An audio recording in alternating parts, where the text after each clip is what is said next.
तुम कभी मोदी को 3 तलाक कह देते तो कभी तेजस्वी को 3 तलाक कह देते।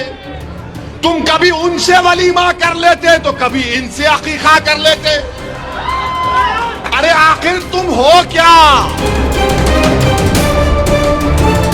नमस्कार, मैं हूं आपके साथ कनुप्रिया सत्तन और आप देख रहे हैं वीके न्यूज। कुछ भी कहूं उसके पहले देखिए ये वीडियो। मगर ये कौन सी तुम्हारी सियासत है कि तुम कभी मोदी से निकाह कर लेते तो कभी तेजस्वी से निकाह कर लेते। तुम कभी मोदी को 3 तलाक कह देते तो कभी तेजस्वी को 3 तलाक कह देते। तुम कभी उनसे वलीमा कर लेते तो कभी इनसे अकीका कर लेते। अरे आखिर तुम हो क्या? तुम ठहरोगे या पलट जाओगे? ये बयान ओवैसी का अभी का नहीं है बल्कि पुराना है।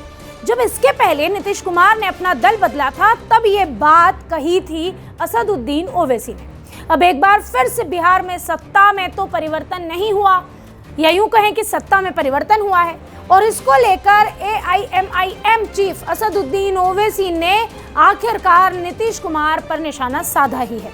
उन्होंने कहा कि सेक्युलरिज्म के चौधरियों ने बीजेपी को 2 बार जितवा दिया, लेकिन गाली सिर्फ उनकी पार्टी को दी जाती है। अपने बयानों के लिए चर्चा में रहने वाले असदुद्दीन ओवैसी ने अपने सोशल मीडिया प्लेटफॉर्म X पर ट्वीट किया। उन्होंने कहा कि गालियां हमेशा वो ही खाते हैं। दरअसल ओवैसी ने कहा कि 2015 से कई बुद्धिजीवियों और नेताओं से मैं गालियां खा रहा हूं क्योंकि मैंने बिहार में महागठबंधन का साथ नहीं दिया। तब भी और 2022 में भी मैंने कहा था कि नीतीश बीजेपी में वापस जाएंगे। ये इन लोगों की सियासी समझ का साफ सबूत है कि ये हर बार गलत साबित हुए हैं। ओवैसी ने इस दौरान राज्य की जनता से अपील भी की।